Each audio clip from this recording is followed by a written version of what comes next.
plugs ain't pretty. Hard times in the city.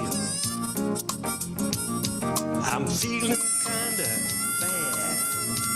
My hair plugs ain't pretty.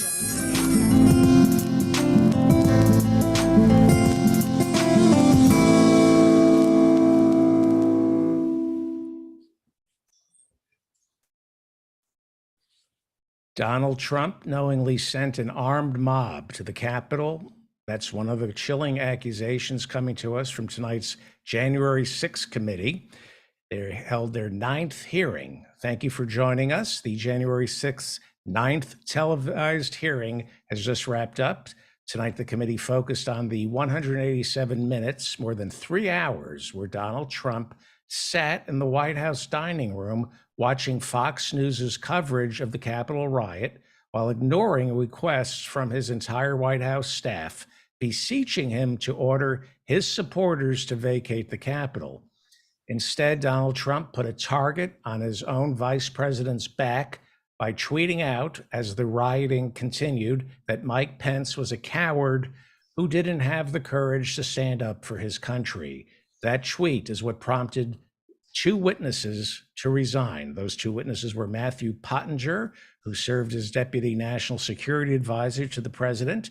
Pottinger says he was proud of Trump's foreign policy and praised the Abraham Accords, but the riot was too much for him, so he resigned. Also, Sarah Matthews testified. She worked as Deputy White House Press Secretary. She testified that she quit on January 6th because of Donald Trump's tweet. We heard testimony that the Secret Service detail assigned to protect Mike Pence thought they were going to die, and some went so far as to communicate messages to their loved ones to say goodbye. We learned that even though Donald Trump knew his supporters had shown up for his speech on the ellipse heavily armed, he told them to march towards the Capitol anyway. President Trump didn't fail to act to stop the insurrection. He chose not to act. So said Representative Adam Kinzinger, Republican of Illinois. We saw embarrassing footage of Senator Josh Hawley. Senator Hawley raised a fist in solidarity with the protesters who were still standing behind the barricades. A Capitol Hill police officer later testified that when Hawley clenched his fist, it excited the crowd. The officer said she found it especially appalling since Hawley raised the fist standing securely behind the protection of the police.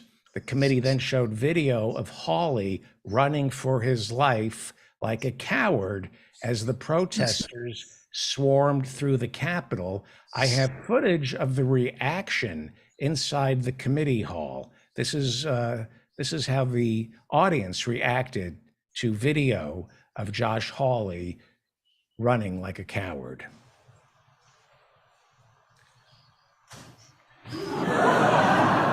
That is video of Josh Hawley being isolated on video and running, and here he is running down the steps, and the audience sees it, and once again, we don't get to hear that on our feed. Really shocking testimony from the president's counsel, Pat Cipollini, who invoked executive privilege while at the same time indicating that President Trump had absolutely no interest in ending the siege on the Capitol. It was really incredible testimony from Pat Cipollini. He was invoking executive privilege as Trump's attorney, but at the same time saying he knew that Trump didn't want the rioting to stop. Everyone in the White House told Trump to call off the rioters. Everyone says they told him to call off the rioters, but somehow nobody was willing to step up on January 7th and go public. No one was willing to go public during the second impeachment. Everyone who testified, everybody in the White House who testified tonight claims they did the right thing. But somehow, when it came time for the impeachment, nobody went public. This was billed as the final hearing, but we were told tonight that live televised hearings will continue in September as members of the committee spend the month of August gathering more information and talk to more witnesses. Congresswoman Liz Cheney says, quote, "The dam has broken and more witnesses are coming forward." And finally, there is some more information about the fight between Donald Trump and a Secret Service driver. Members of the Secret Service reportedly said it was common knowledge that Trump assaulted his driver, and the Secret Service texts have mysteriously disappeared. But during the hearing, Liz Cheney said they'll have more testimony on this. We also heard testimony from Chairman of the Joint Chiefs of Staff, Mark Milley, who said he was shocked that Donald Trump refused to call him for help to stop the insurrection. Joining us is the Reverend Barry W. Lynn. He is a member of the Supreme Court Bar. He is also an ordained minister who in the United Church of Christ. So thank you for staying up late, Reverend Barry W. Lynn. Let me play you a clip of Donald Trump. This came at the end of the hearings. This is Donald Trump the next day, January 7th, trying to make a national address on the insurrection. Yesterday, addressing the heinous attack yesterday, and to those who broke the law, you will pay. You do not represent our movement. You do not represent our country. And if you broke the law, you can't say that. I'm not going to, I already said you will pay. The demonstrators who infiltrated the Capitol have defied the seat of justice. It's defiled, right? See, I can't see it very well. Okay, I'll do this. I'm going to do this. Let's go. But this election is now over. Congress has certified the results. I don't want to say the election's over. I just want to say Congress has certified the results without saying the election. He couldn't bring himself to say the election is now over, and he still can't bring himself to say the election is now over after everybody was emotionally drained from January 6th. This was the last thing Donald Trump said before he left the White House and retired, the Oval Office, to retire to his bedroom. Later at 6:27, the president left the dining room and he went up to the White House residence for the night. On the screen is the last photograph of the president that night as he went into the residence. As he was gathering his things in the dining room to leave, President Trump reflected on the day's events with a White House employee. This was the same employee who had met President Trump in the Oval Office after he returned from the ellipse. President Trump said nothing to the employee about the attack. He said only, quote, "Mike Pence let me down." A few minutes later. Amazing. It's amazing. What do you think, Reverend Barry W. Lynn? I think the committee did an outstanding job reminding us of how dangerous it is when people storm the Capitol and grow our government. Yeah, I think they did a great job with that. I think they've done a good job of making sure that the honest history is told. There is, though, the question of what have they proven, if anything, about actual criminal laws that the president broke. And that's where I think things get a little dicey. Now, they don't think that they necessarily have that responsibility to tell the Justice Department what statutes were violated. But most of the statutes require something a little bit more than what I've seen them present. And that is not just what somebody thought the president meant when he said, let's go to the Capitol. But how do we know that for sure? Because it's an element of most criminal laws that you actually understand you have an intent to do something. And that's where I think if if people think that this committee is really there just to give ammunition to the Justice Department, somewhat reticent now to act quickly, I think they got to show something else. I think they have to show the intent, not on the basis of what other people say he meant, but on the basis of what he intended when he said, for example, and I still think this is one of the most damning things, when he's at the Ellipse, people tell him there are people with guns there, and he says, I don't care, they're on my side. That's pretty damning. But I almost wish that there was somebody on this committee, not a Jim Jordan or one of these other idiots, but some kind of responsible, if these people even exist, a responsible Republican member of the House who could do something like a cross-examination of these witnesses. Do you think that would hurt? Or do you think it would help? I think mostly tonight, it seemed a little over-scripted tonight. Somebody might have said, but wait a minute, did you really think that? Or what did you say when some of the witnesses would say, well, I had an argument with someone in the press room, as the deputy press secretary said, and I had an argument and he said the president shouldn't say anything and should just go. Who is that person? I mean, let's name names. Let's ask the right questions. And I don't think there's anybody on this committee who intends to do that.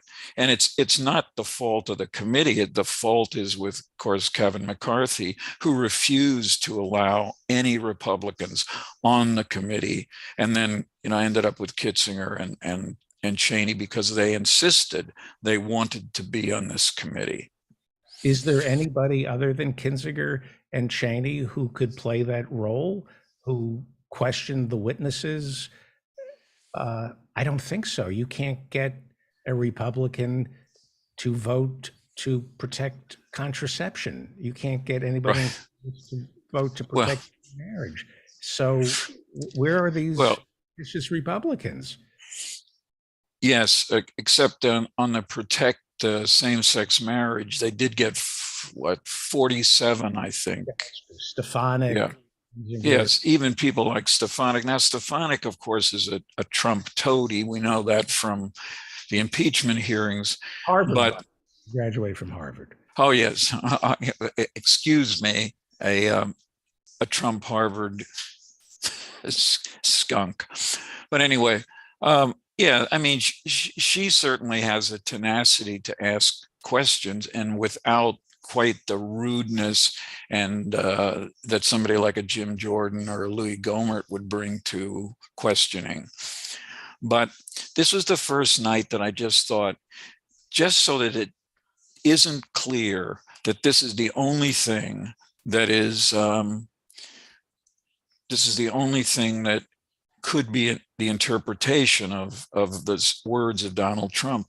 I wish somebody had been able to probe a little bit. I got a little, I'm looking here, people are saying you're muffled, David. I have the chat up in a different place, so I'm reading it, unfortunately. They're saying you're very muffled. Maybe people can wait. Some people say they can hear you. I can certainly hear you. I can hear you. Well, we've had problems in the past. Let me, if you don't mind. Oh, go ahead. Let me just get something. You sound fine. Okay. Sometimes people think, anyway, No. You're a lawyer. You're a member of the Supreme Court Bar. Yep. You're an ordained minister in the United Church of Christ. This is a show trial. At best, they're going to make a criminal referral. At best, they're going to go to Merrick Garland and accuse Trump of witness tampering. Apparently, they evidence that Trump has been calling witnesses, urging them not to testify. But in the end, they're not going to impeach Trump. That ship has sailed. This is right. in Merrick Garland's hands. Can you get a conviction? You have to pick a jury. Right. How many votes do you need to convict Donald Trump? Well, you need 12 people. You have to have One person one person can decide. simply say, I just don't think that the impetus here. I want to read just a piece of what is seditious conspiracy. Put a pin in that thought because it's very important to me. How is it possible for Merrick Garland to get 12 jurors without one of them being QAnon, without one of them? 75 million people voted for Trump. How can Right. you not have somebody on the jury who voted for Trump? And if you voted for Trump, you're going to vote not to convict. There's no way. I don't see how you can prosecute him. Do you? Yeah, I do. I mean, I think this is not jury nullification in the way that I'm hoping juries nullify criminal laws about doctors who provide abortions. I mean, this is a major, major case. Can you get it?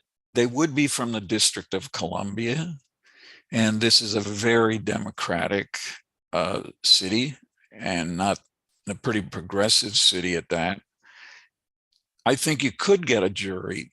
The question is the evidence going to be strong enough so that the person who isn't just a kind of a shill, is that person going to have enough information to convict? Is that person going to think that the kinds of statements that Liz Cheney, Kitzinger, and others have talked about from Trump, that shows an intent to destroy the government? Let me just read this language, just a piece of the seditious conspiracy language, which is the most serious crime about which he could be convicted. If two or more persons in any state or territory conspire to overthrow, put down, or to destroy by force the government of the United States, or to oppose by force the authority thereof, or by force to prevent, hinder, or delay the execution of any law of the United States, shall be fined or imprisoned not more than 20 years or both. I mean, that's,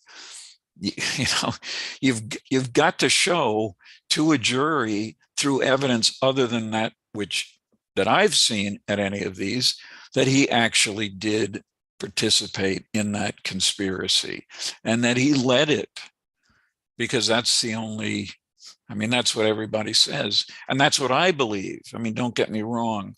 I think he clearly did this. I think he shows no remorse. He has never apologized, as you pointed out, for anything that happened.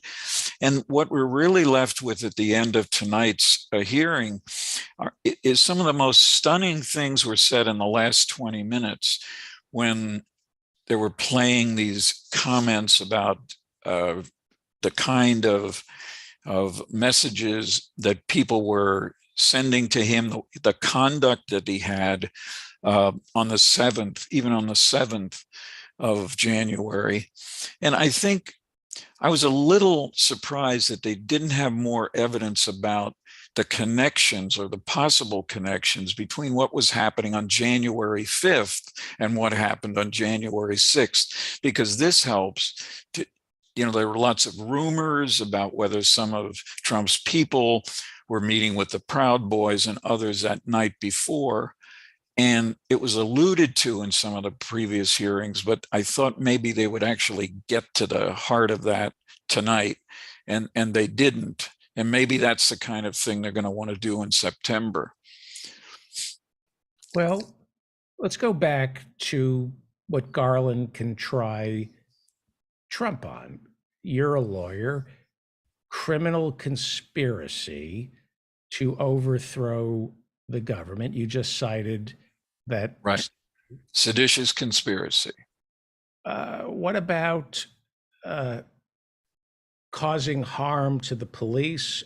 As you said, knowing that his supporters were heavily armed, and then telling them to march on the Capitol. I will join you. Isn't that against the law to incite a riot that causes bodily harm? Yes, it is, but you still have to prove that he incited the people. In other words, that I'm going to join you. I will walk down to the Capitol. Let's go down there. That, I'd say that alone doesn't prove that he was inciting them to riot. That's what I think it means. And I think that's clearly what the committee members believe. And I think most people, sane people, believe. But as a criminal matter, is there enough evidence to convict him of having authorized, encouraged, supported the idea of trespass on the Capitol or the injury to police officers? I still think that's going to be a very tough case to make legally. Can you find anything? I think you know more Well, than I think you. Unfortunately, you may be. I think I might agree with you. It may not be the slam dunk. Just because we know somebody's guilty, it doesn't mean we can guarantee a conviction. O.J. Simpson is exactly. Well, remember, there's very interesting stuff happening in Georgia now, because clearly the prosecutor in the Georgia case, looking at his effort to convince officials down there to basically find votes, pick electors who were not actually the electors that were sent to Washington. I mean, there's evidence about that. I think that's an easier case to make than anything here in Washington about sedition. right. So I do think there's, I think Georgia is the place to look for a criminal prosecution, and a successful criminal prosecution. So it depends on the states, not the Justice Department. Yeah, I to- mean, the popular opinion here is that Merrick Garland's doing nothing, that he's given up. I doubt that that's the case. I don't know Merrick Garland. I think I only met the guy once, but I think he is probably much further along on investigating and considering prosecution than we think, or than we know. I don't think the guy's given up. You know, Alvin Bragg, the newly elected district attorney here in New York, is afraid to prosecute Donald Trump. He replaced who was the Cyrus Vance. Cyrus Vance, yeah. And they were building a case showing that Donald Trump inflated his property values when he needed a loan and deflated them when he owed taxes. That seemed like a slam dunk. Alvin Bragg took office this year, met with prosecutors, and they quit when Alvin Bragg said, I don't think the evidence is there to convict.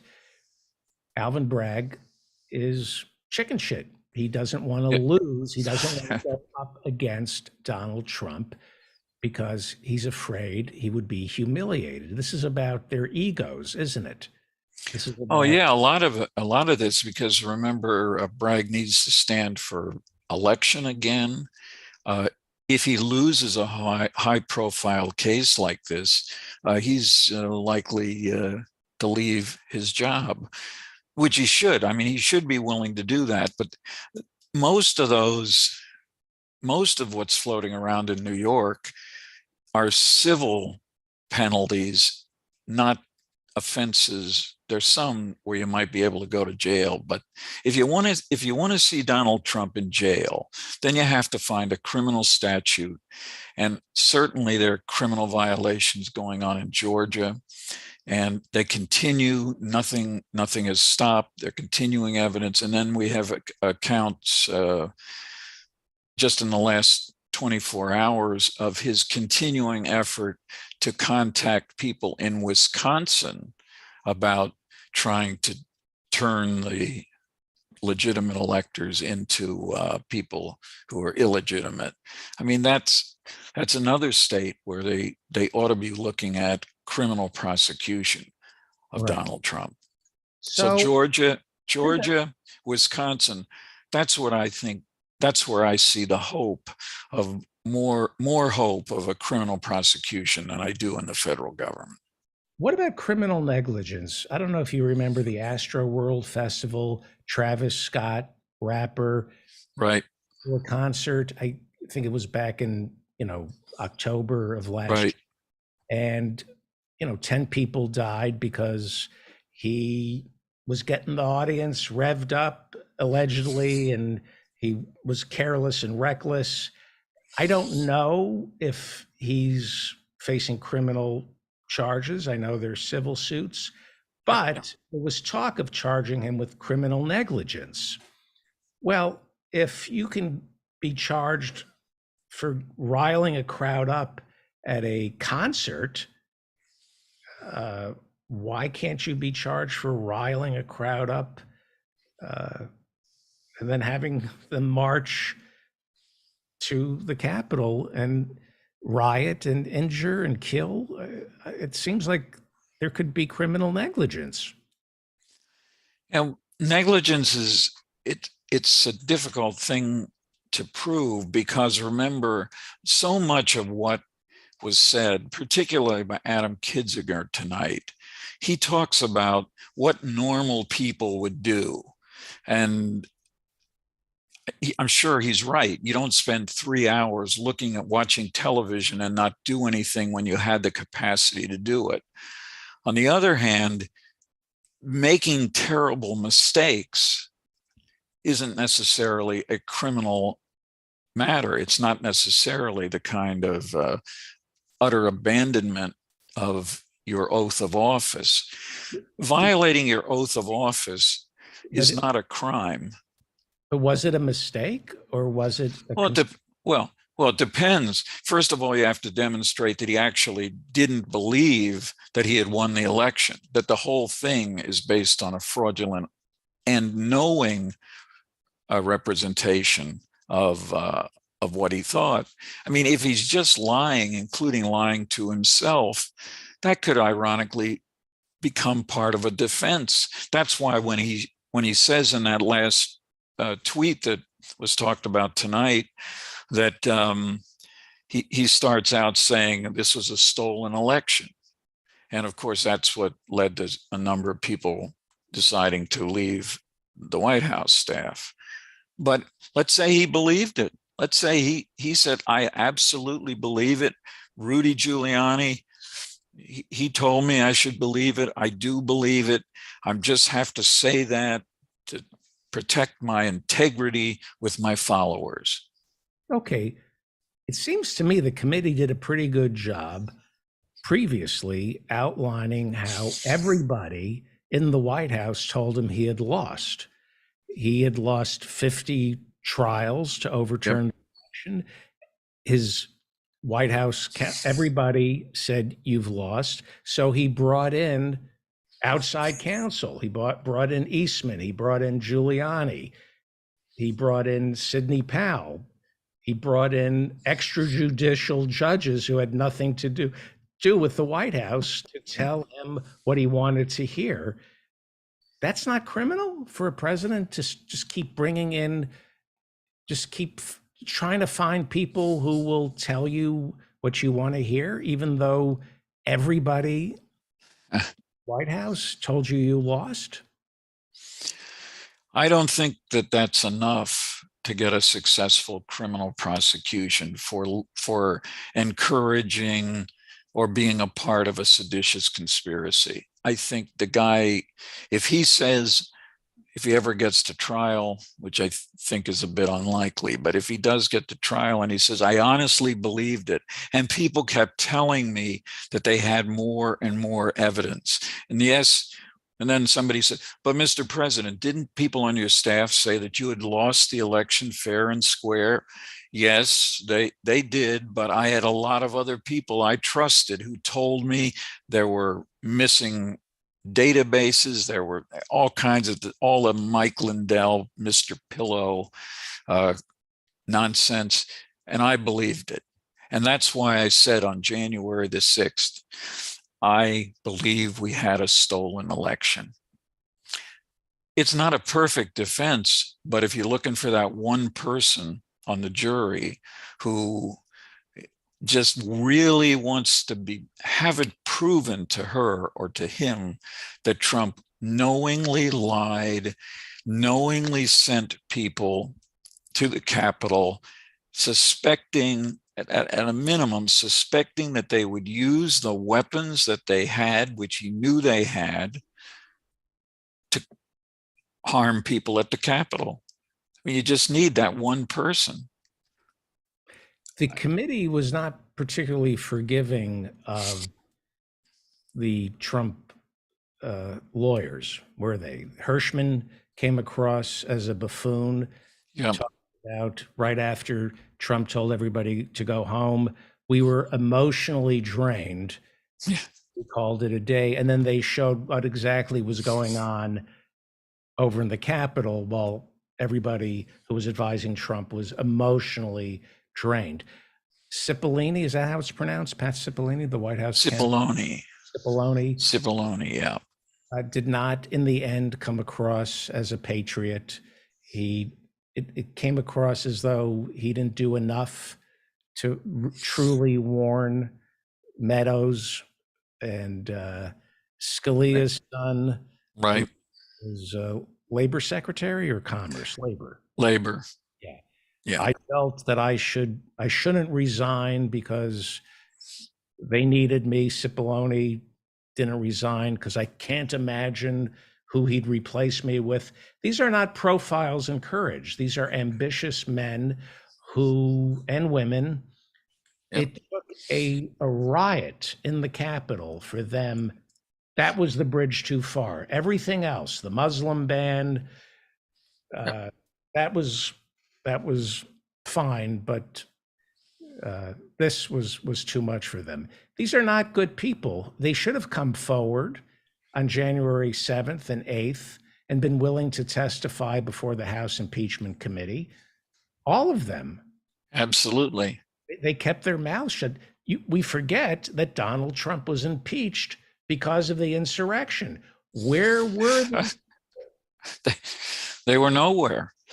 But let me ask you this, or let me comment on this. I think that at the same time that Richard Nixon was being impeached, that there was a genuine fear, because I was here in Washington that summer, that he might do anything crazy. He might start a nuclear exchange. And I think there's some reason to believe, because Nixon looks like a kind of a gentle giant in comparison to Trump, that this guy was literally a madman. And if he's a madman and he's angry as hell, he could do something much more serious than just continuing to talk about the lie that he lost the election. He had the time between the 6th and the 20th of January to do an enormous amount of damage. And I don't know Cipollone. Maybe he honestly felt, I mean, I know I'm giving people more credit than they probably deserve, but he could legitimately have thought, if I'm out of here, he'll pull somebody in who will tell him we should go to war with China. Well, we heard testimony from the Joint Chiefs of Staff, Chairman of the Joint Chiefs of Staff, Mark Milley, who told Bob Woodward that he knew Donald Trump was unhinged.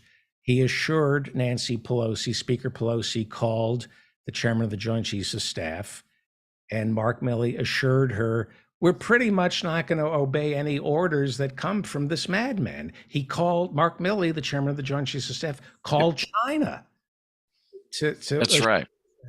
That, look, you're probably watching what's going on here.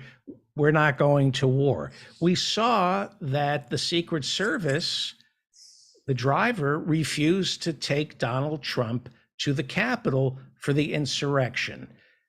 We learned from the Nuremberg trials that just because a commander gives you an order, it doesn't mean if it's illegal, you're not supposed to follow it.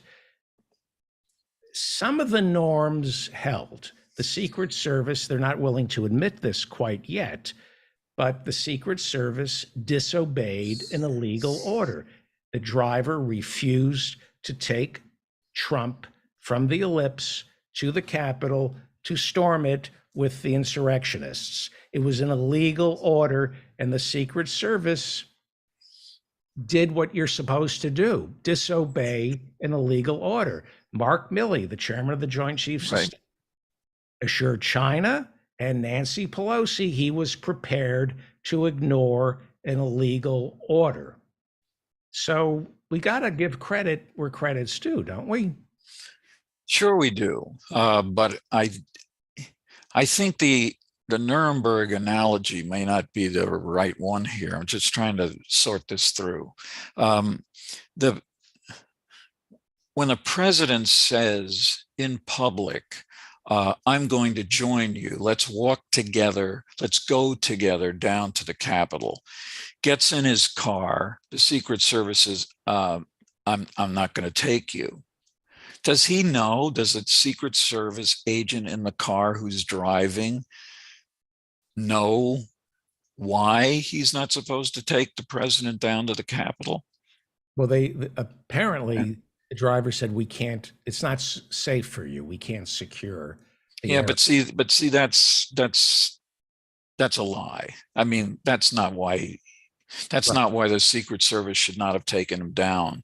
They should have been listening, I'm sure they were, to the speech where he's talking about this solidarity with all the people there. And I don't care if they have guns, because they don't have guns. They're not angry at me. I'm glad he didn't go down to the Capitol. But let me ask you this question. What if he had gone down to the Capitol? Do you think things would have gotten better or worse if he had gone to the Capitol? I have no idea. I don't either, but I'm not sure that they would get worse. The assumption is that if he had gone down there, people would have been even worse. And I'm not sure I believe that would happen. I think he was prepared to be led into the Senate.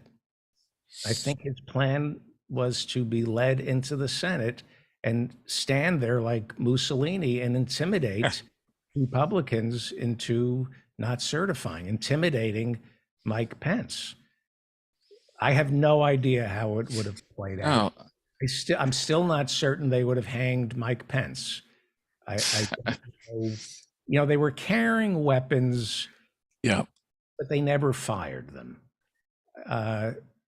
So I don't know how much of this, how far they were willing to go. I don't. But it was horrible. I mean, you watch the video of that and you think, look, I have a problem with the Democrats and the Republicans and Capitol, Sure. how they're owned and operated by the oil companies, and we're not a real democracy, blah, blah, blah. But when you start attacking the Capitol, it's game, set, match. I mean, it's just over. If you succeed if this is how we're going to resolve all our differences through violence, we are screwed. And there are way too many people serving in the House of Representatives That's right. who think we should resolve things through violence. I'm pulling There- more clips from Christian nationalists Yep. to show you, and right-wing elected right-wing politicians who are, Chip Roy, who's said, I think it was 2 days ago, that we need guns because it keeps the government in check. That's right. That our founding fathers gave us the Second Amendment so that the people, when they're disgruntled, can try to take over the government. I mean, they believe this. Absolutely. I mean, it never fails. Chip Roy, by the way, tonight, there was a very brief clip of Chip Roy talking about how serious this incursion into the Capitol was and people need to be prosecuted. So he's made out to be, he is a total right-wing nut.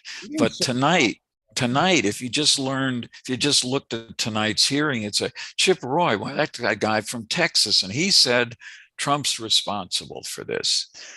Well, he never said that during the impeachment. He didn't vote to impeach. And he They're didn't not, certify. he what? He didn't certify the election. No, he didn't. He didn't. I mean, but now, when, I hate to sound like a right winger here, but I mean, when the right wing says these are such orchestrated hearings, this goes back to something I said minutes ago. Somebody on that committee could have been chosen to ask some harder questions than the ones that are being asked, because this does it looks scripted. And of course, with Benny Thompson not there because he has COVID, there was a great deal of attention paid to looking at this screen in front of the witness table, so that particularly Congresswoman Luria seemed to be reading the whole thing, which sounded a little kind of like, scripted reality television. Completely scripted. They brought in the former head of ABC News, a documentarian, to produce it.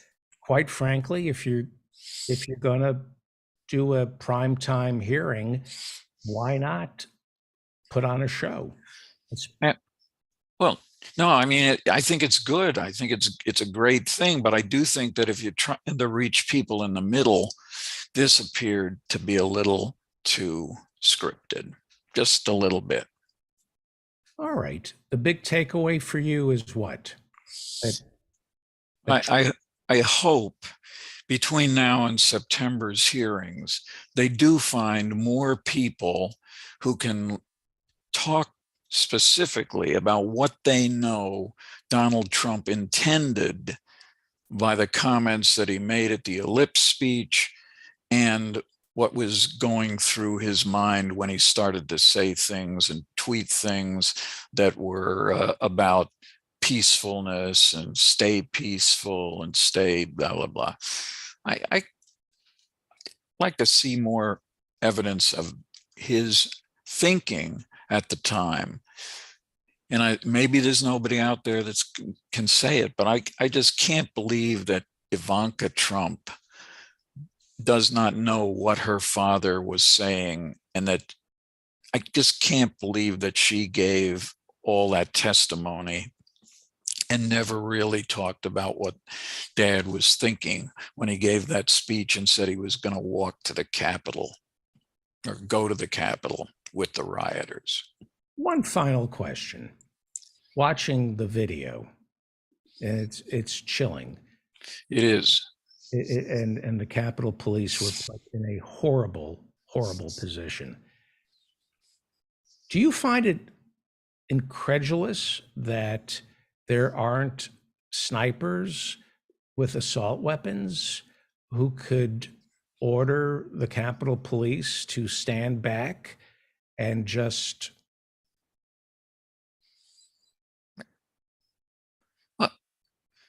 fire? I mean, I think in retrospect, horrendous as everything was, and I think I was on this show, just like the day it happened, and I spent a lot of time in the Capitol in my career here, and it was absolutely appalling. But it could have been worse. It really could have been worse, because the people with the guns could have used them, could have shot people. Whether anyone was going, I think some of the stuff that was shown tonight makes you think that hang Mike Pence was not just kind of a slogan that had nothing behind it, because I think if you saw the footage tonight, the stuff that has not been seen before, you realize how close they came to doing physical damage, if not hanging Mike Pence. They had scaffolding and a noose. Yep, exactly. But exactly. I remember New Orleans. I remember after Katrina, looters will be shot on sight.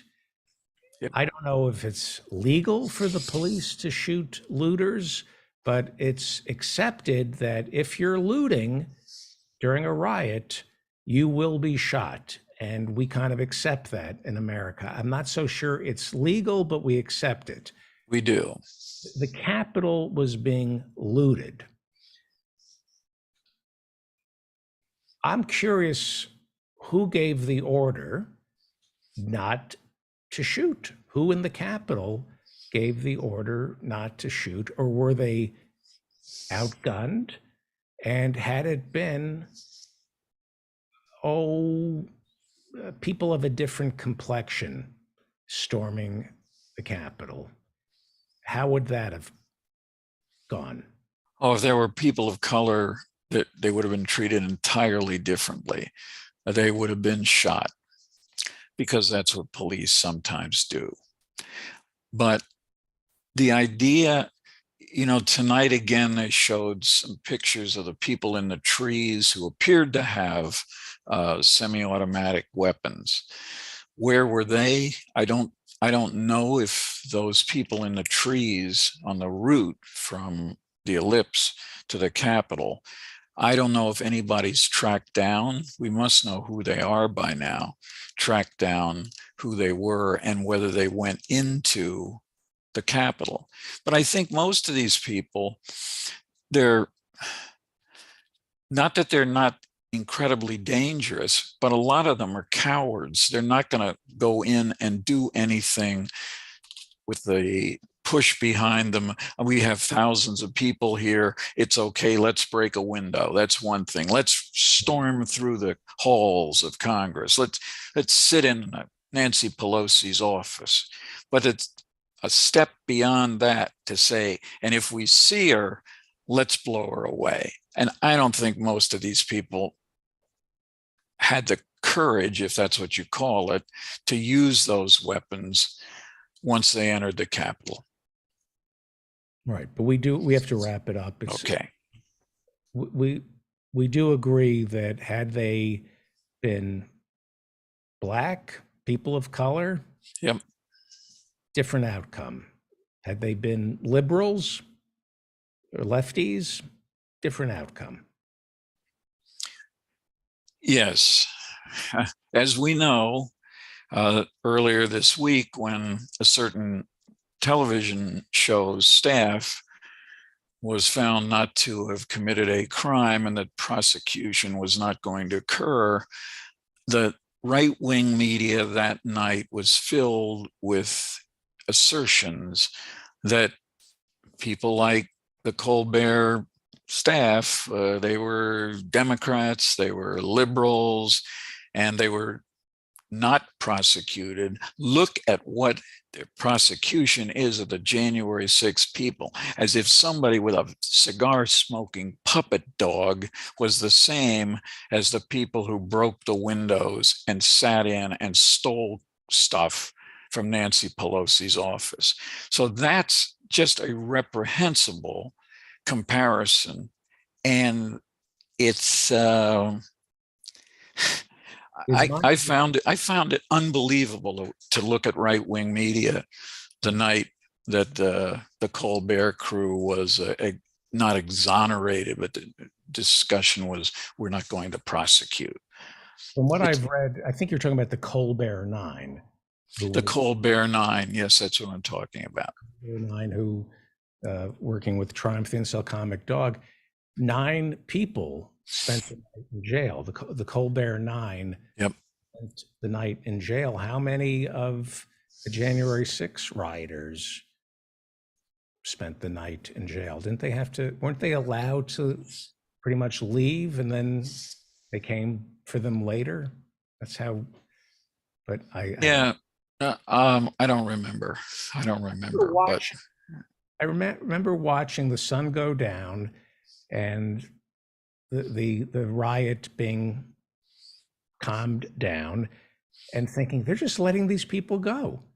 There are no vans. They're just, everybody's just allowed to walk out of there. Nobody's getting arrested. Pretty incredible. Yeah, Well, it is. Lynn, thank you. Thank you. Barry W. Lynn for nearly a quarter of a century, ran Americans United for Separation of Church and State. Besides being an attorney, he is also an ordained minister in the United Church of Christ. And go to Barry W. Lynn for a treasure trove of this man's writings, sermons, appearances on television shows from Firing Line with Bill Buckley to Crossfire and like that. Thank you, Reverend. Stay out of trouble. Thank you. Only good trouble. Thank you. Well, Bye-bye. Go. Thank you. Let us now go to Joe in Norway. Thank you all for staying up. I know it's late. Joe in Norway, we have a lot of people standing by. Very quickly, what are you going to be cooking for us? Good morning. I'm going to be making accordion pickles. I'm going to cut these cute little cucumbers into an accordion shape and pickle them in sauce and make some soy sauce noodles with tofu. What were you showing there? Pick that up again. That last thing. Okay. And you're cooking it in the style of Peyronie's disease. Is that the way it's? Sorry, it's late. All right. Excellent. Beautiful little cucumbers. Office hours this Friday night, right? Yes. Yes. Okay.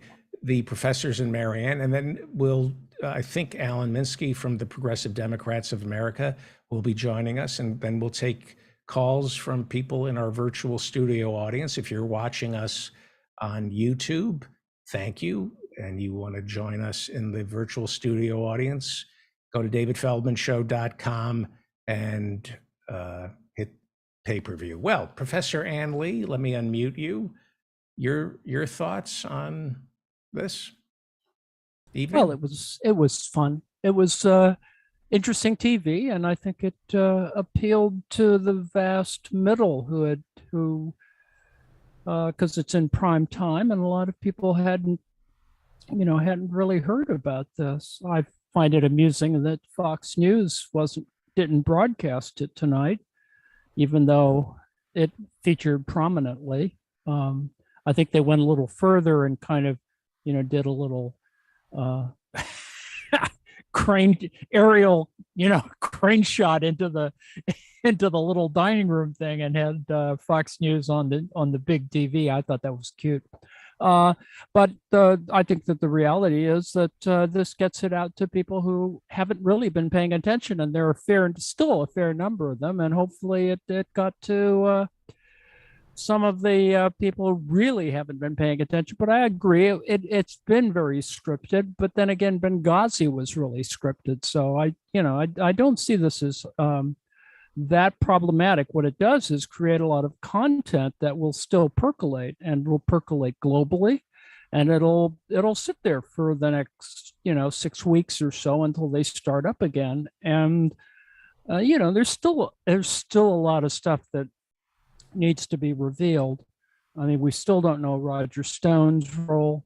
We still don't really know what Bannon was doing. We know that there were phone calls there. There are people like me who believe that Trump's got a burner phone, and with all due respect, the NSA probably has all of those transcripts. And I don't think you need to be super conspiracy theory oriented or paranoid to believe that that's exactly what has gone on. The Russians do actually make a kind of their own version of a cell phone that clearly it could have been used by. I mean, I think that there are moments where coordination occurred, but that's perhaps getting a little too paranoid about it.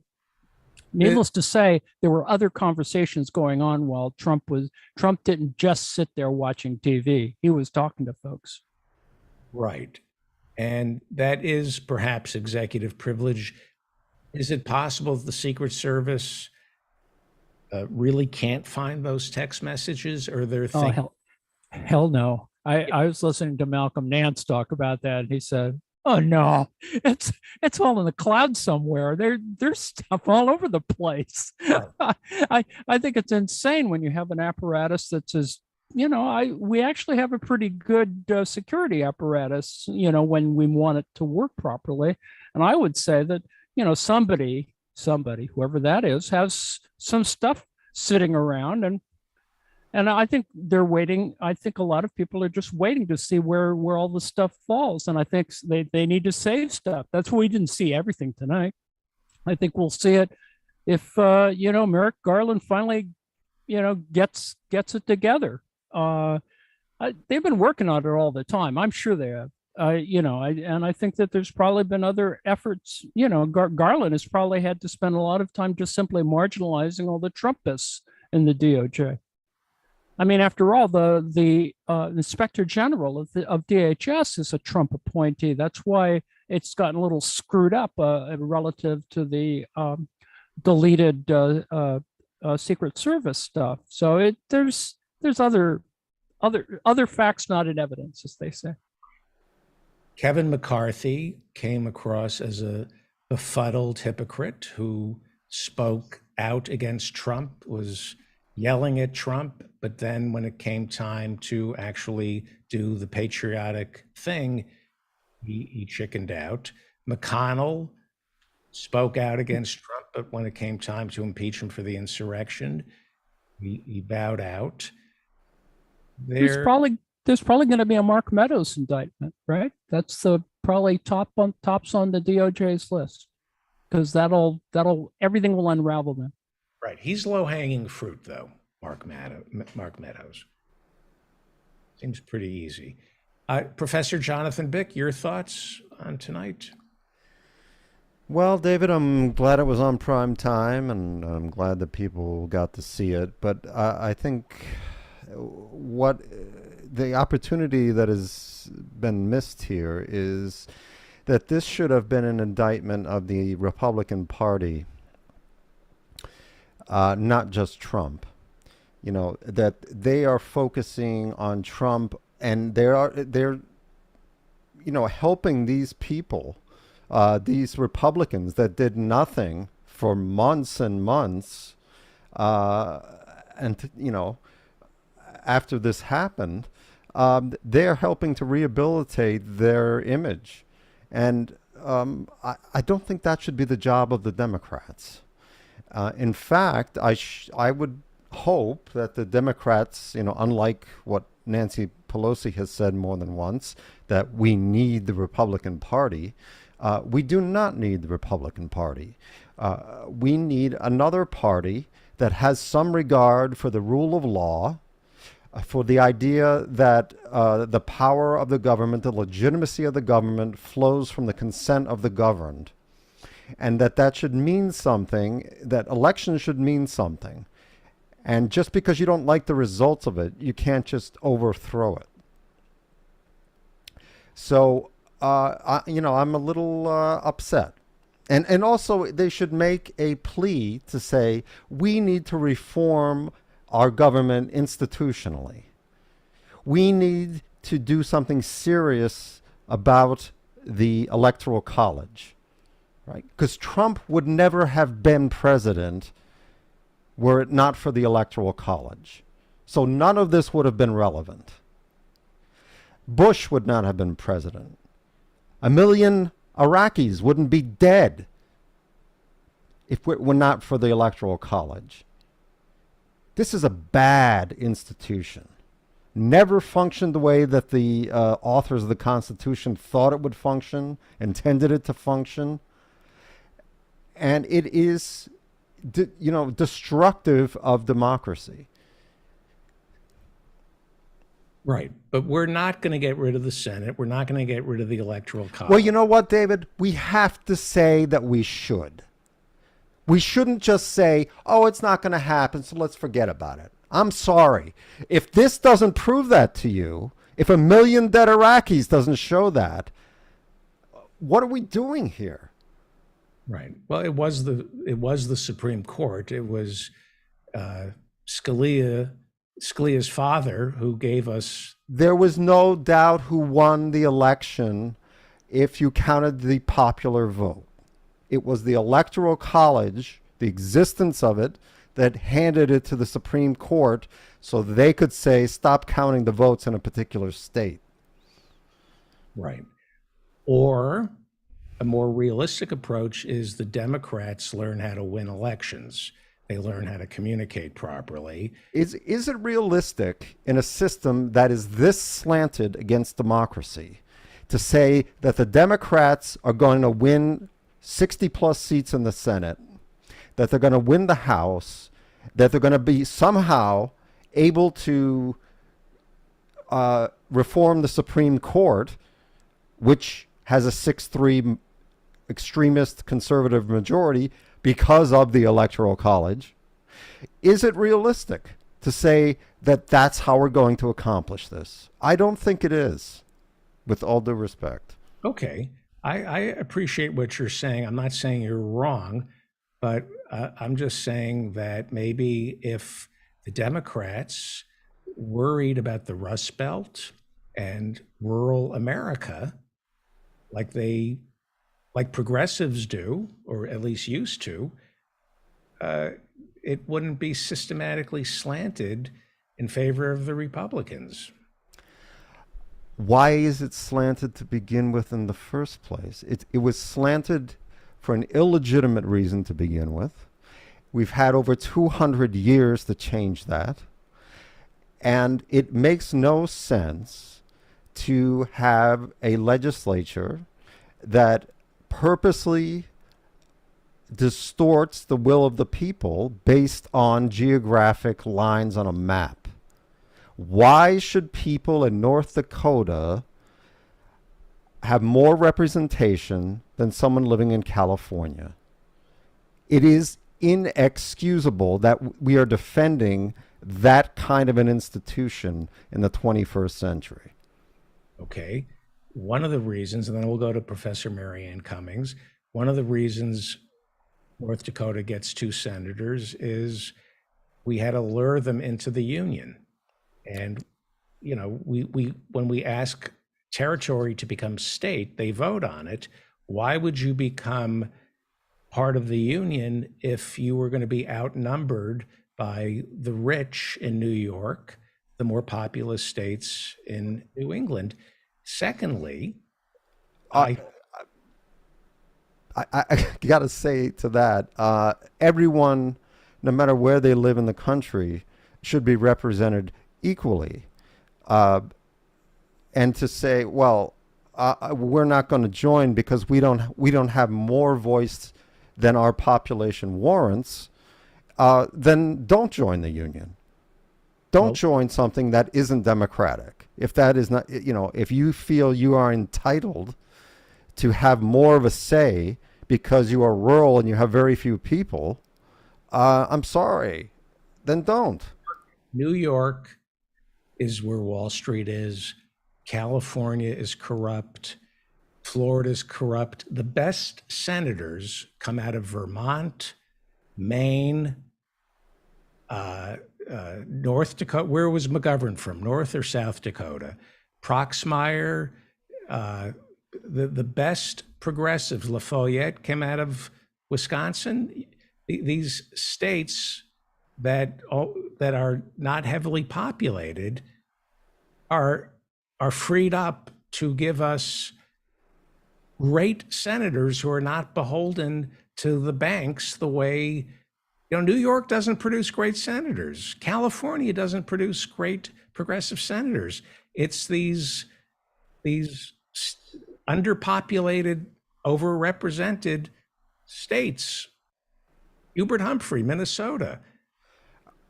I mean, I'm sure I could, present a list of decent senators from large populous states if we go back in history, but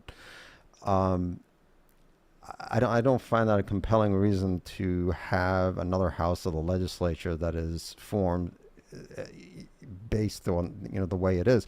And originally, people didn't vote for senators at all.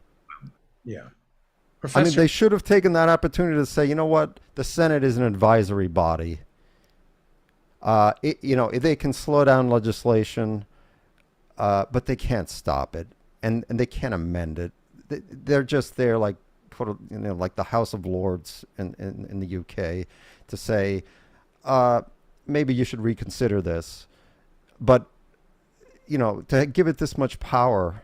And I think you look at our history, and the Senate has been a graveyard for many beneficial legislative initiatives, and it's been totally obstructed. So, Well, we saw the mob tonight, and going back to Madison, we have a healthy mistrust of the mob, and it is conceivable that somebody like Newt Gingrich could stage a revolution, take over the House of Representatives.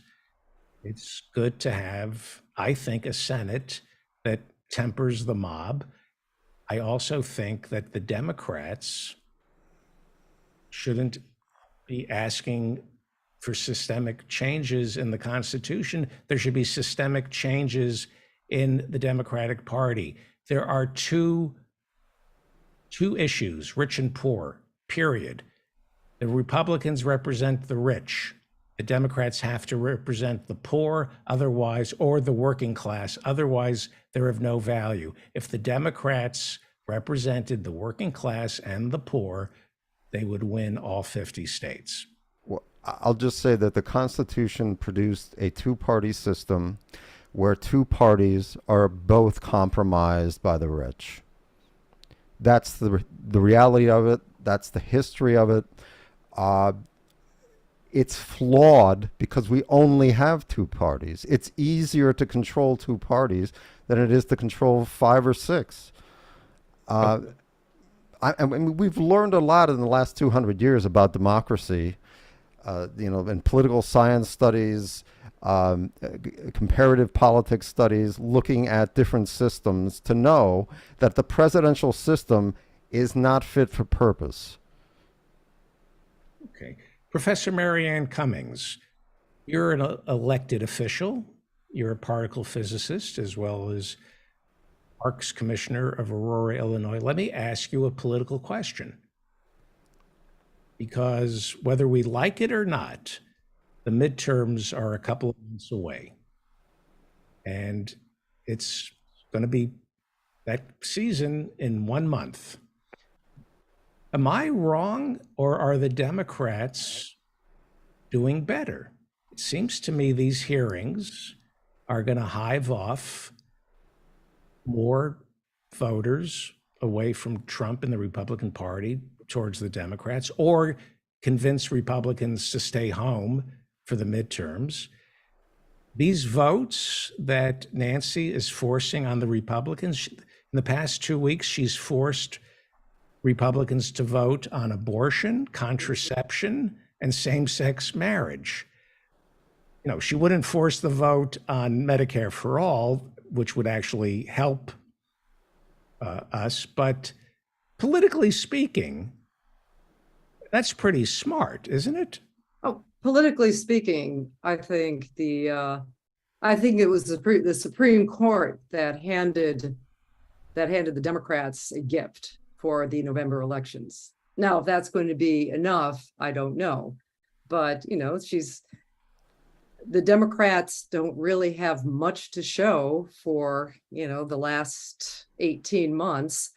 So, use what you got. And if what you got is, Supreme Court making this, finally scaring the professional managerial class women into being concerned about reproduction rights. They're not going to be concerned when it's just poor working class people who are having problems, so yeah, these performative votes in the House, that's fine. That's what politics is about. I'm not going to shed any tears over the Republicans. I think that this whole, I think this whole January 6th thing is largely performative. I mean, you get hearsay rather than actual witnesses. It seems like everything is set up. So there's an excuse not to have to indict, on some technicality, but it's set up to to extract maximal electoral pain. I actually don't think it's going to be as much as the abortion decision, because people are pretty much made up their minds on this. And it's like, as I said, I think it's so obviously highly partisan. Liz Cheney, I had to turn it off when Liz Cheney was speaking. When she's going on about the destruction of our democracy, I just remember the presidency of President Cheney and his sidekick Bush, the first, the fourth, the fifth. I mean, they just took a wrecking ball to at least 6 different amendments, as well as international law. We're still suffering the consequences of that. And our place, our stature in the world has diminished. She does have a nice log cabin in where's she from? Wyoming? Oh, well, yeah, she's a congresswoman from Wyoming. I think it's the only one. I think that's another one of these small population states that get 2 senators but only 1 congressperson. But that backdrop, she had some kind of log cabin and didn't. Oh, yeah. I mean, she's having trouble in her own state, and so this is, and people need to remember she was a complete trumpeter until Trump, his State Department negotiated an end to the Afghanistan war with the Taliban. And that's her daddy's war they're messing with. So that's when she turned, and that's only when she turned. So, and as far as the Electoral College, that is true. I mean, we all most of us discovered with the 2000 election just how many steps there are between us and between a democracy, our vote, and the actual swearing in of a president, which is kind of appalling. And, it's still the Electoral Congress. I mean, the electors, remember, Colin Powell got like 3 electoral votes from what they call faithless electors. I mean, the electors are not, after a certain point, aren't bound to cast their votes from the state that sent them. There's probably all kinds of political pressure on them, and if they do, and of course the votes for Colin Powell didn't change anything, so they were safe. But as I'm just saying, and I think that a lot of people who were like, who are going on legitimately about how stupid the Electoral College was, would not be doing it if the things had been switched around. And in fact, in 2016, in fact, Hillary Clinton's campaign was concerned that people were they were not concerned about her winning. Oh, they thought they had a blue firewall in all the electoral states, but they were concerned that people were apathetic. The support for her was very tepid, that they might be in a situation where they win the electoral vote and not the popular vote. But, as I said, the obscene fundraising that goes on in New York and California for Dems in particular, basically kind of ups there. The money some of that money gets to the local party, and therefore, like 2 or 3 days after election day, come all these millions of votes that the Democrats don't need in terms of electoral win. So I would think, I'm as a matter of fact, in the case of Trump, because seriously, I see Trump as a symptom, and they're far more dangerous people than he is. But a lot of the rank and file Democrats have just been whipped up into a froth over Trump.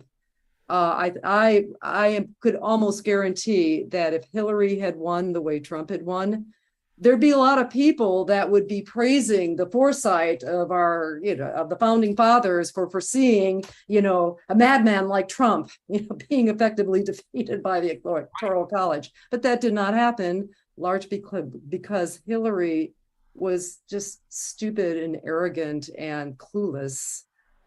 She was a terrible candidate. Right. And the money has made the Democratic Party as stupid as the Republican Party. And I say.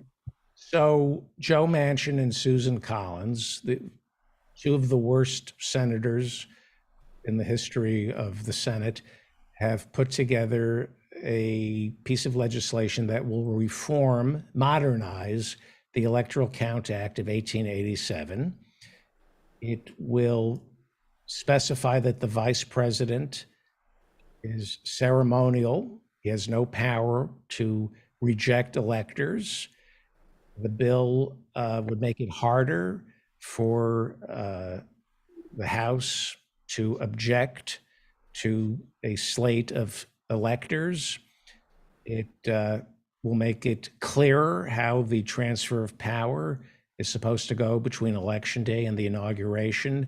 So perhaps, is this a good thing? Maybe. Well, it might be a good thing, but I think it's not getting to the fundamental problem with the Democratic Party. You know, as many people have pointed out, Joe Biden won the Electoral College by a smaller margin, like 3,000 votes, than Hillary lost in 2016. And when you just have this, I mean, when you have a candidate like Trump, who, by the way, I think people like Ron DeSantis is kind of like, you know, looking at this, hoping that this takes Trump out. Mm-hmm. Because he's giving all kinds of signals that he is running, or he is interested in running.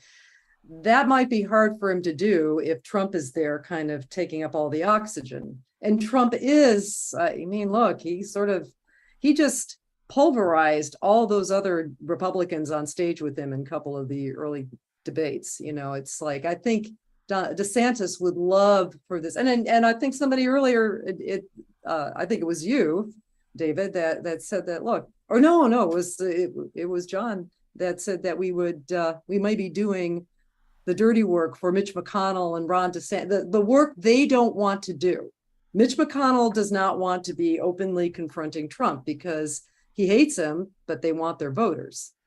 So they're happy to sit back and let the Democrats, you know, just go on the offensive against Trump. Although ultimately, I don't know if it's going to work.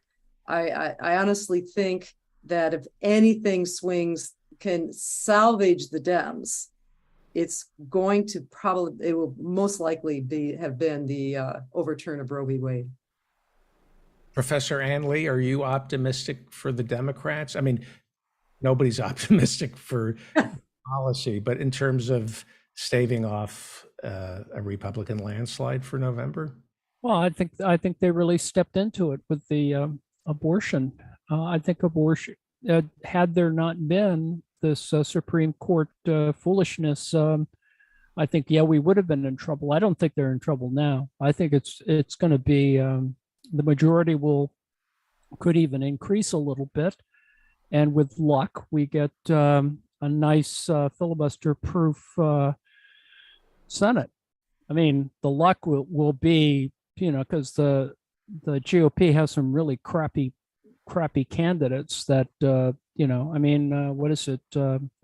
J.D. Vance is running out of money. I think there's some interesting examples of screw-ups that are really clear. So I like to be optimistic about it. On the other hand, you know, this America keeps screwing it up. So who knows?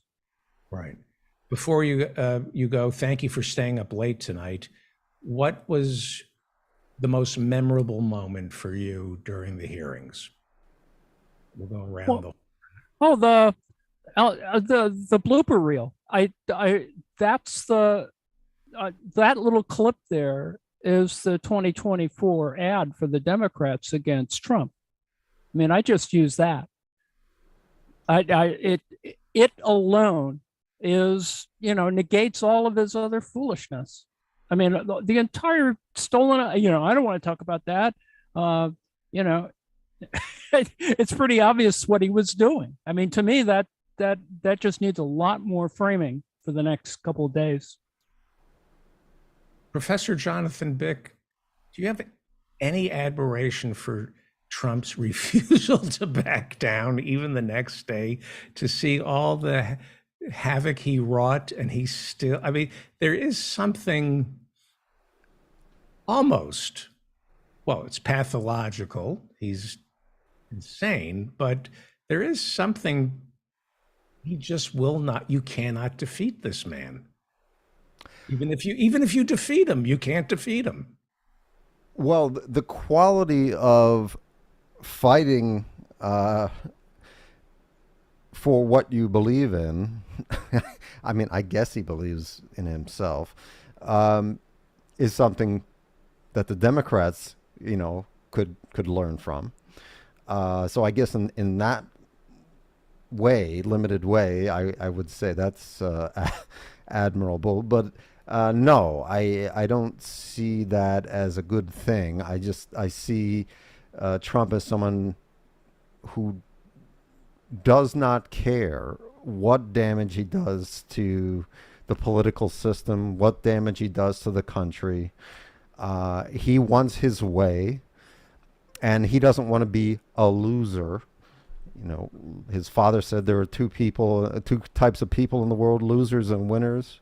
And you shouldn't be a loser. And I think he's lived by that simplistic, morally destructive position his entire life. Right. And it's led him to do a lot of horrific things. And if I could just say about the Electoral Count Act reform, what it won't do is instruct the states to have regard for the vote of the people in that state. And it looks like the Supreme Court is going to be taking up a case where they will probably rule that it is up to the state legislature to determine what slate of electoral votes they send to Congress. So that means that the legislature of a state could entirely disregard the votes of the people of that state. So that is crushing democracy. That is, allowing an elite to determine what they think is best, which is obviously going to be whoever controls that legislature. That's, they're going to send the electors that favor that party. So it is, I mean, I don't know what kind of system you want to call that, but it certainly is not democratic. It's, I think it's going to be the end of the idea of representative democracy if they go through with that, which I think is likely. Professor Marianne Cummings? Well, as far as that's concerned, I believe there are at least 2 states, Democratic states, that have voted, that have passed laws that declare that their electors goes to the candidate that wins the popular vote, regardless how their state votes, because states sometimes, like Illinois has been pretty solidly Democratic for the last several election cycles, but 20 years ago it voted for George H.W. Bush. We've had Republican senators here, so I think that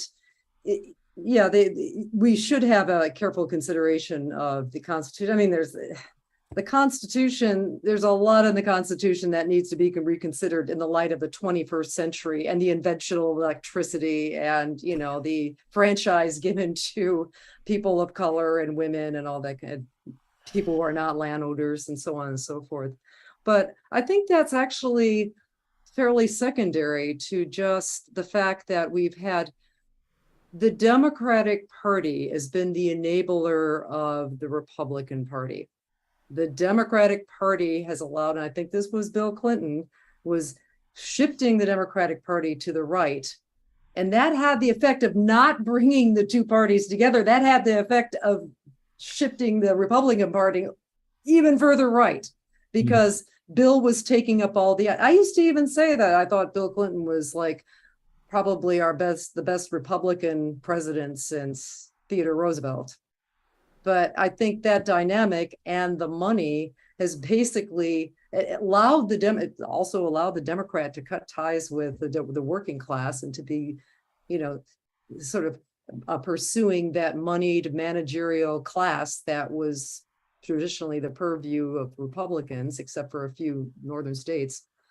So it's like we don't have we don't have a party that represents the majority of the people. So I find sometimes these debates between the Republicans and Democrats, I sometimes have to shake my head. I literally don't care in many cases, in most cases, because as you pointed out, one group of people wins.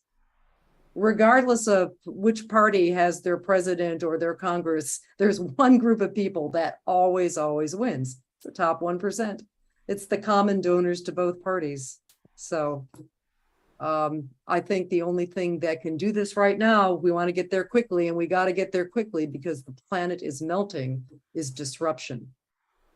We need candidates now that will disrupt Nancy Pelosi, that will disrupt it. The squad gave it their shot. They thought by working with the party people, they could get something. They got nothing. So plan B. Would love to hear Alan's take on this. Yes, joining us is Alan Minsky, Executive Director of the Progressive Democrats of America. How do you throw yourself on the gears of the machinery, slow it down, but keep it nonviolent? I have to unmute you. There you go. There's a good book out right now.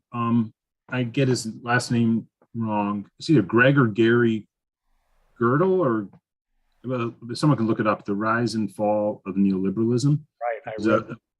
I read the review of it in the New York Review of Books. We talked about it on Monday's show. Yeah, it's Kuttner's critical of it in that. And I haven't read the book, but I've seen a bunch of interviews with him. He feels that he left out global trade, and of course, global trade is a major component of neoliberalism. But I think that's the thing about the Democratic Party and the Republican Party, and also the problem with his thesis. He's saying that the hegemonic phase of neoliberalism is over, and maybe that's true within people's sentiments and how they would like to vote. But when you organize a society around a set of structures, and certainly the way that the political right, both in the Republican Party and the Democratic Party, work to structure markets through legislation, the whole logic of neoliberalism is really inculcated in all of our actions. So, how do we move past it? Right now, the Republican Party, if you're attentive to their midterm electoral strategy, the words working and class are being used next to each other in Republican talking points in just about every other sentence right now. They're talking about the working class, the working class, the working class. They're making a claim. They're trying to draw in and away from the Democratic Party people from the working class, and quite conspicuously also from working class communities of color. And of course, they don't have any policies that will improve the welfare of the working class, other than I suppose their proposal is always, let the free market be the free market, take away all regulations and barriers, and this will create an economic boom and workers will benefit from it. But other than that, they, of course, haven't changed any of their public policy positions to make it more amenable. Now, in terms of neoliberalism and breaking through the structures of neoliberalism, the pandemic forced a change in policy. And the way that the state had to become proactive for the welfare of the population. It went even way beyond what they did, of course, during the financial crash, which was a huge, massive, government intervention, but done clearly to boost back up and support the sort of central institutions that had become so prominent in society over the course of the neoliberal era, which is the Wall Street, and the core financialized institutions.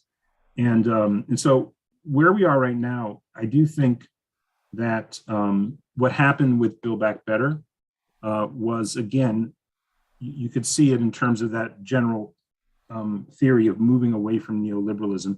I think it was pretty interesting there for a while. I mean, was it kabuki theater? Were Manchin and Sinema always going to break Build Back Better so that it was never going to go forward? But when you had a $3.6 trillion bill passing through Richie Neal's Ways and Means, I mean, the moment's lost, and it seems like the Democratic Party is running away from those kind of state fiscal policy spending programs, but that definitely represented a break with the core logic of neoliberalism. In fact, even just having Medicare, negotiate pharmaceutical drug prices would also represent that. So I think right now with the Democratic Party, it's just been a very rough primary season for progressives. We've done okay. We've won a few races, but we didn't anticipate this level of spending coming at us from AIPAC in particular. Let's just say where it's come from, and Donna Edwards being the latest case.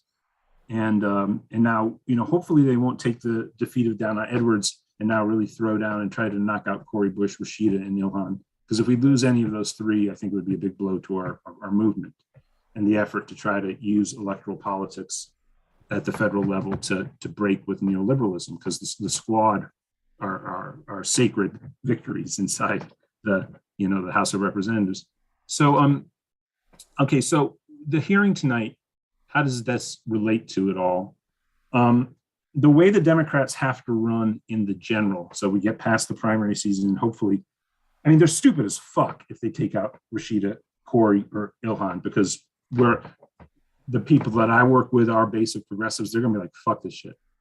And I think they'll really be. Nina was terrible, but taking out a sitting incumbent when they claim they defend incumbents and all this crap, we'll see. But I think those three can win. Andy Levin's in a trickier situation because he's running against a fellow incumbent in Haley Stevens.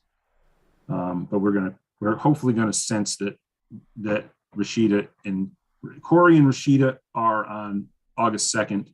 And so Andy Levin's also on August 2nd. Ilhan Omar is on August 9th.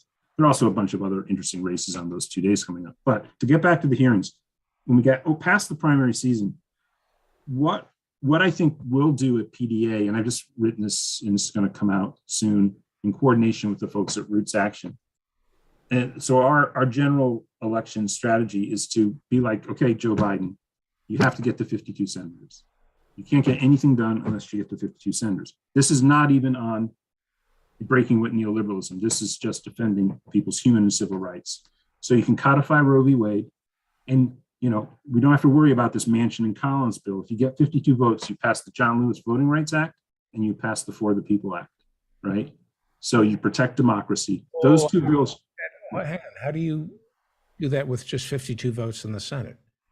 Because you have a filibuster carve out. You have a what? Filibuster carve out on voting rights. But every single senator, all 48 senators except for Manchin and Sinema actually agreed to a filibuster carve out on voting rights back in I think early February. But if you don't have Manchin and Sinema, you can't get the carve out. No, you get 52, so you don't need Manchin and Sinema. They can even go fuck off and become Republicans.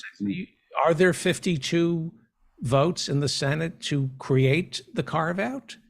You only need 50 plus the vice president. You win in Pennsylvania and you win in Wisconsin, or also Ohio, possibly. I see. And then, so that's the thing, get to 52 senators, and then the House, you have to hold on to the majority. So you get those two things done, but then you also can say you're going to get progressive legislation along the lines of Build Back Better.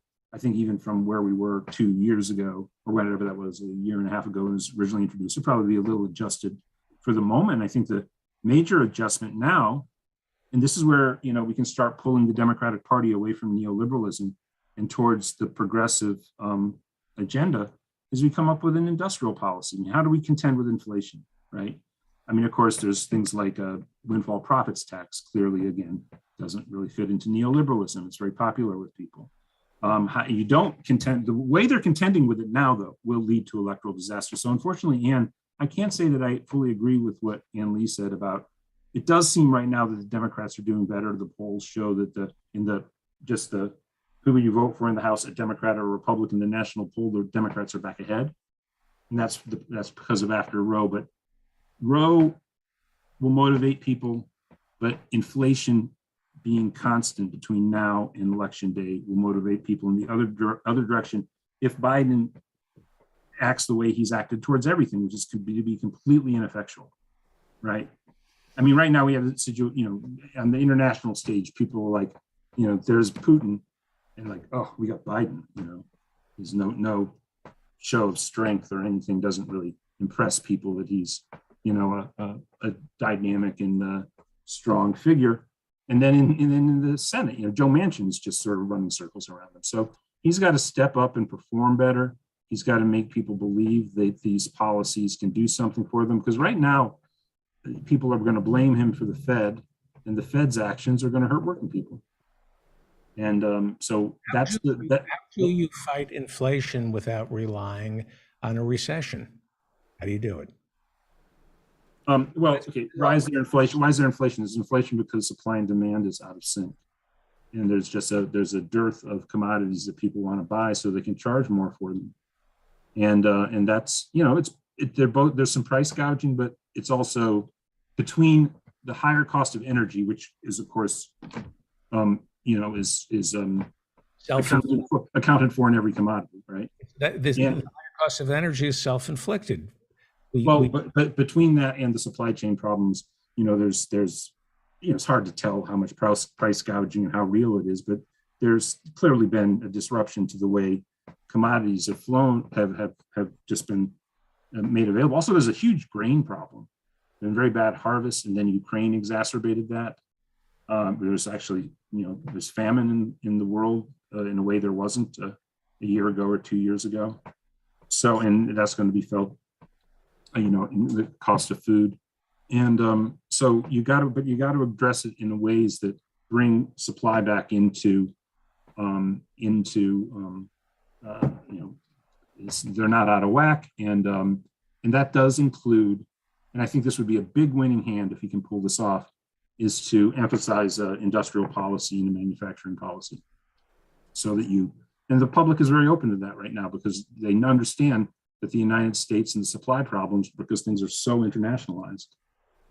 And but this is a problem with U.S. capital. Will capital invest in domestic production? So how do you incentivize that? How do you create it? We're giving $56 billion to the chip makers. Yeah, there's that. And then again, that is to talk about industrial policy and to go against what Kuttner points out in the New York Review of Books, to go against the free trade, the global free trade regimen, again, breaks with neoliberalism. So, the Democratic Party is fucked. And come election time, it's disgusting, and it's disgusting in between elections.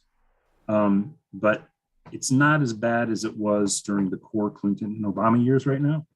And then there's, following Bernie Sanders, there's a real left base.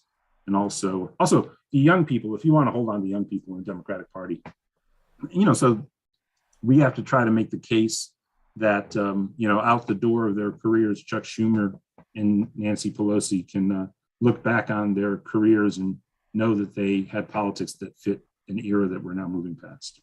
Right. Professor Ann Lee, do you want to respond to that? No, I just want to agree. I think that industrial policy is the problem is we haven't had a broadly configured industrial policy, and I think we haven't eliminated, for all the usual kinds of reasons, the really disastrous Trump tariff policies. And also, I think there needs to be a much wiser sense of how to implement all those sanctions. There's just a lot of stuff that needs to be worked through. And of course, there's the usual problems of a really screwy energy policy, considering we're trying to run a proxy war essentially at the same time. It's very, very difficult. Yeah. And we haven't gotten rid of his tariffs or his tax cuts. Yeah, exactly. I understand sort of why they're doing it just from a stability issue, but stability and a looming stagflation / recession is not what we need to have. We need to be much bolder about this. Right. Well, I have a question for Alan. Why do you think it is that Joe Biden doesn't seem like he's going to do anything about student debt relief, even though he explicitly promised at least $10,000 relief for everyone. And why won't he deschedule marijuana, which is overwhelmingly popular with the Democrats, overwhelmingly popular with independents, and it even has a majority of Republicans.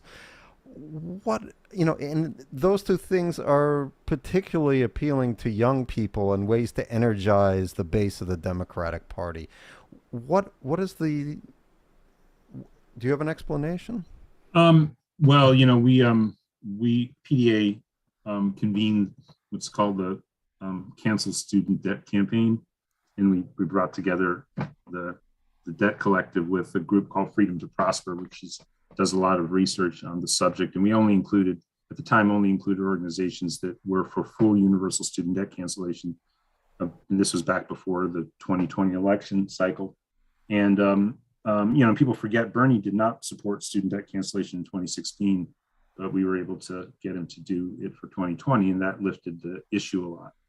And in fact, it was brought forward so much in the 2020 cycle that people think it's been something that people have been thinking that something could be done about it for a while, and it really only goes back a few years that we had this much consensus on it. Why won't he do anything? Joe Biden's career was spent as the senator from Delaware, which was the his role inside the neoliberalizing Democratic Party was to be the guy who was the liaison to the debt industries of America. So, it's a difficult clawback for him to act in a way that runs counter to everything he did throughout his career. I mean, he was considered like the senator from MBNA. Okay.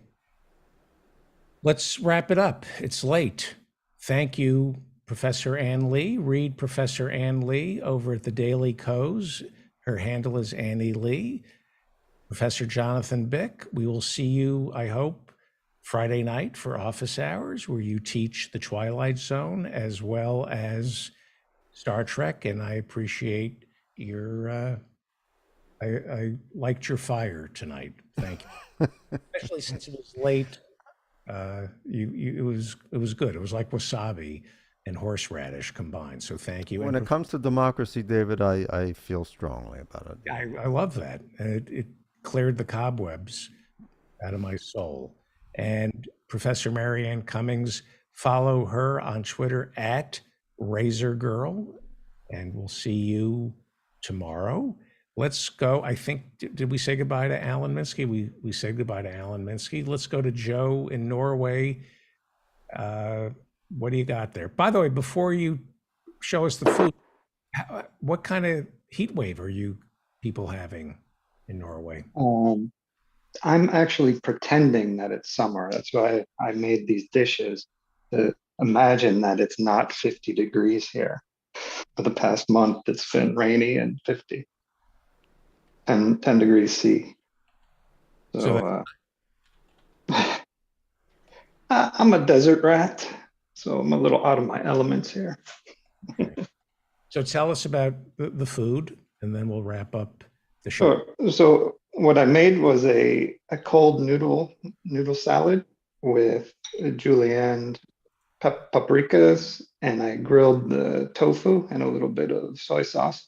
Got black sesame seeds and a tahini soy sauce dressing with some carrots as well.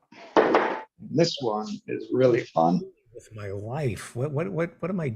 It's cool in Norway. I'm starving.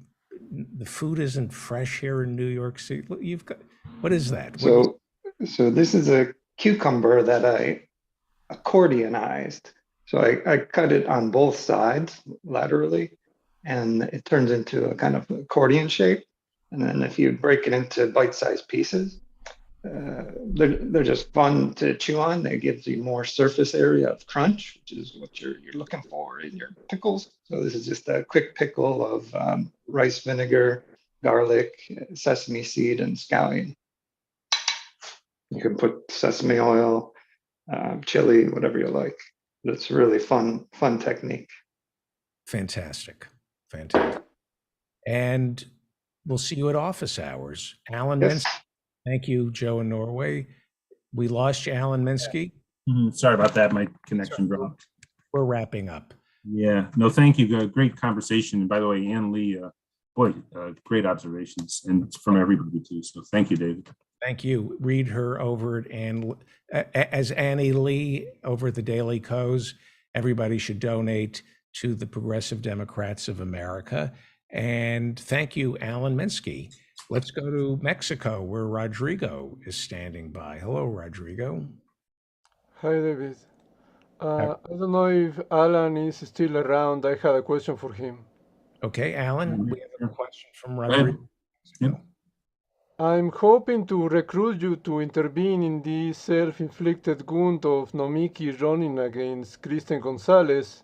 As a quick recap, someone asked Nomiki to run for New York State Senate, and she announced a week after AOC endorsed Gonzalez along with the entire New York slate of DSA candidates.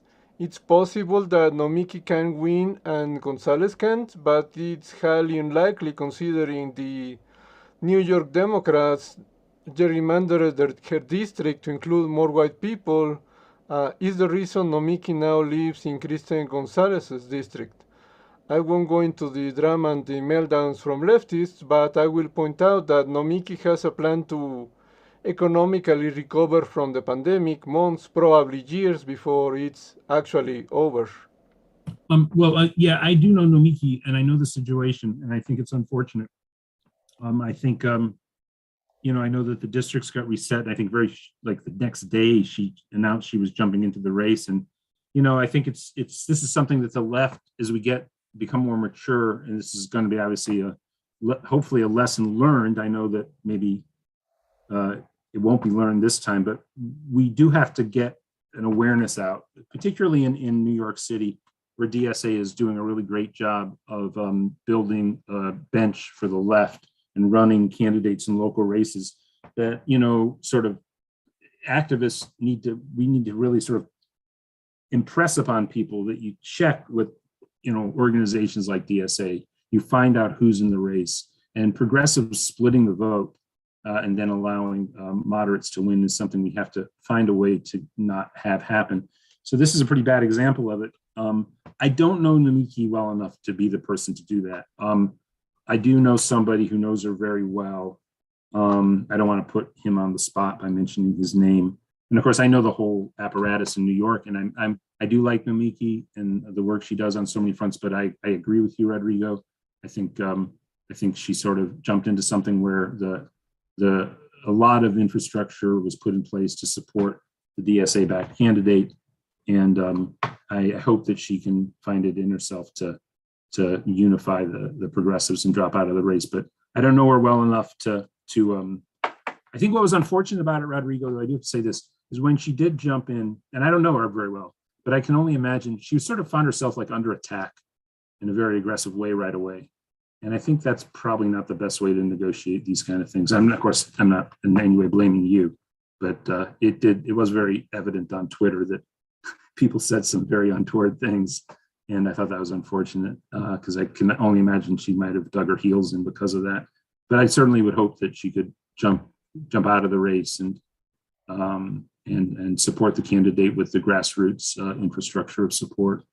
But again, I like Nomiki Constellaci, she's fantastic. So, but that's what I would advocate for. But I'm just not the person to intervene. I don't know her well enough.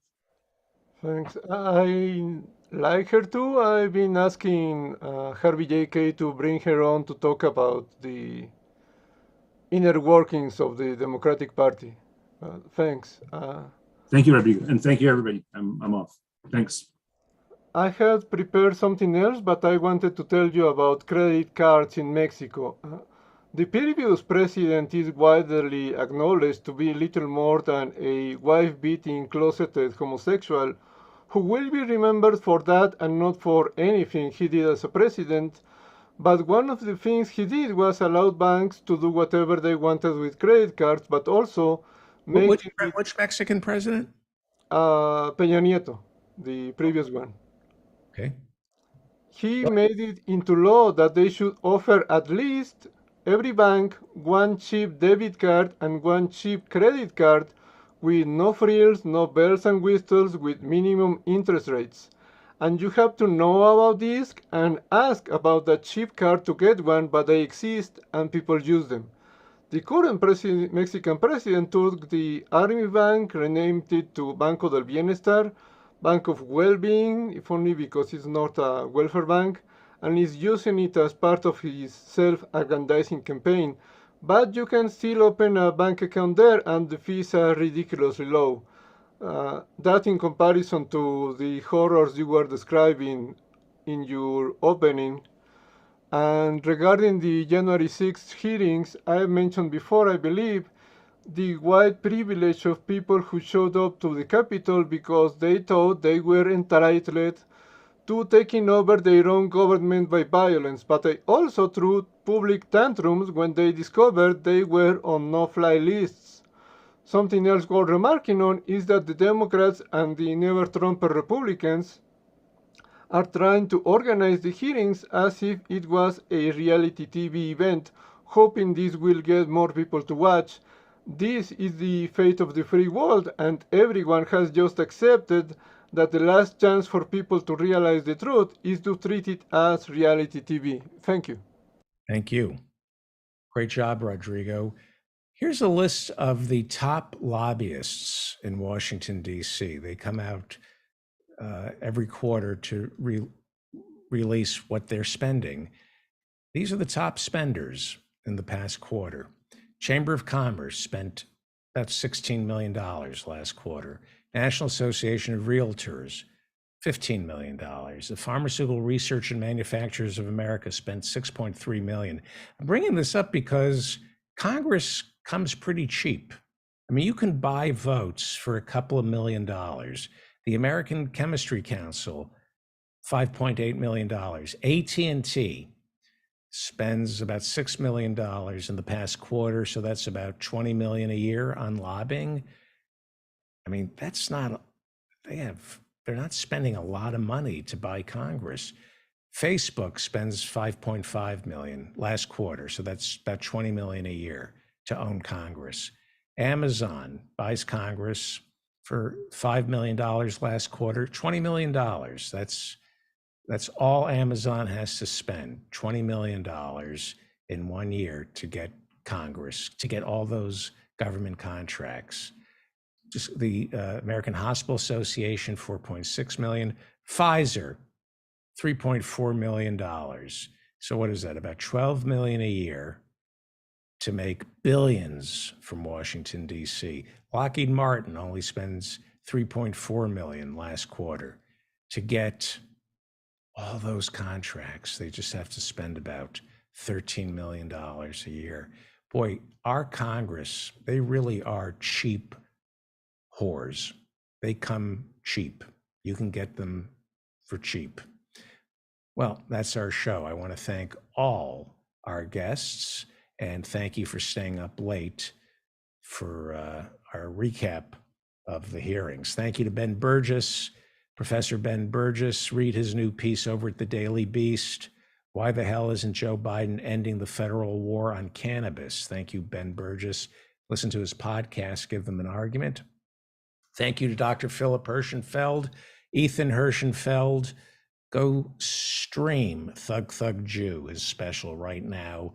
Emil Guillermo, read him over at the Asian American Legal Defense and Education Fund, and listen to the PETA podcast. He hosts the PETA podcast, People for the Ethical Treatment of Animals. And then I want to thank the Reverend Barry W. Lynn, Joe in Norway, and of course the professors in Professor Mary Ann Cummings, Professor Ann Lee, Professor Jonathan Bick, and of course, Alan Minsky, Executive Director of the Progressive Democrats of America. We will be doing office hours Friday night starting at 8 p.m. I will be there for the first 90 minutes taking your calls, and then the community takes over. And if you want to come to office hours, just go to davidfeldmanshow.com, hit office hours. It'll take you right into the room. Just hit office hours. Another way to get an invitation for office hours is to sign up for my newsletter. It comes out every Friday, and it's a recap of the week. It includes an invitation to office hours. So please sign up for my newsletter. Subscribe to this show wherever you get your podcasts. We have a YouTube channel. Please subscribe. Give us a good review. Wherever you're listening to us right now, give us a good review. Today's show is produced by Dan Frankenberger, Andy Brown, Sarah Bush, The Invisible Ninja, Joe in Norway, Professor Jonathan Bick, and Hannah Feldman. I'm David Feldman. Thank you so much for staying up late with us tonight. Remember to stay strong and protect the weak. And I will find some music in a second. Here we go. We will see you at office hours.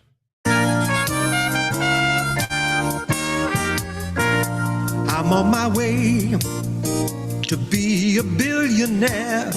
Now you can make fun of me, but I don't really care. I have a plan to get there by and by.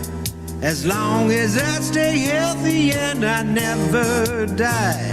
$15 an hour, 5 days a week, 52 weeks a year, and 32,000 years. I know it's a long time, honey, to 34,020.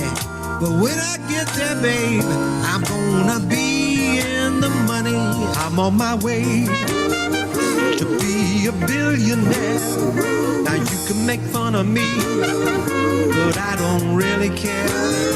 I have a plan to get there by and by. As long as I stay healthy and I never die. All I really need is a second job or a third. Lift myself up my boots and join that elite herd of the 600 billionaires in the USA who make more in a second than I do in a day. I'm on my way, yes I am. I'm on my way. I'm on my way. Oh, yes I am.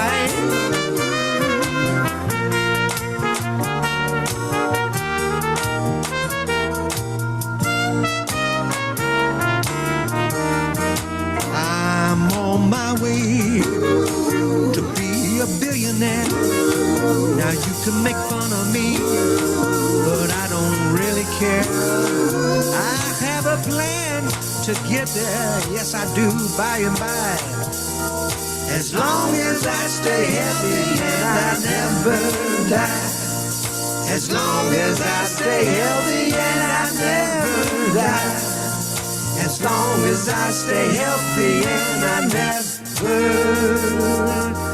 die. The American people love me. The election was completely stolen from me.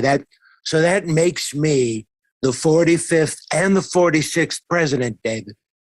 Biden is 46A. 46A. You know what the A stands for, David? No, I do not. Ask me what the A stands for. Ask me.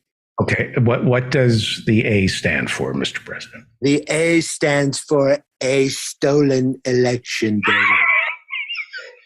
Please welcome. A stolen election. That's what. Okay, let's turn to that big rally this Saturday. So much love at the rally, David. So much love. Great people in Florence, South Carolina. So smart, so discerning. And it was sold out, David. They were packed in tighter than Chris Christie sitting in a coach seat. Get it, David? Because of the weight. Can you get it, David? Are you following me? I get it. I get it. You can't fit into a coach seat, David. Do you get it? I get You it. can have Chris. that one, David. That's another freebie. I know you people like freebies. I know you love the freebies. What people? Your people, David, the free brews. Oh boy. I can't help it, David. You know, they say that Zelensky's a comedian, but I'm so much funnier than that Zelensky guy. I just don't get him, David. I don't get him. I don't get that Nanette Fabre. I don't get them. Anyway, the people of South Carolina love me, David. I do great there because their elections aren't rigged. You get an honest count in South Carolina, unlike Georgia or Arizona or Vermont, where I won in a landslide, David. But they rigged it. They rigged it, David. I started the civil rights movement, David, giving basketball to the blacks. Okay, I'm not really sure that's true. I Mr. gave Fred. them basketball and rap. You rap. Are you familiar with Sugar Hill, David? The Sugar Hill people, the gang, the Sugar Hill gang. Of course, people?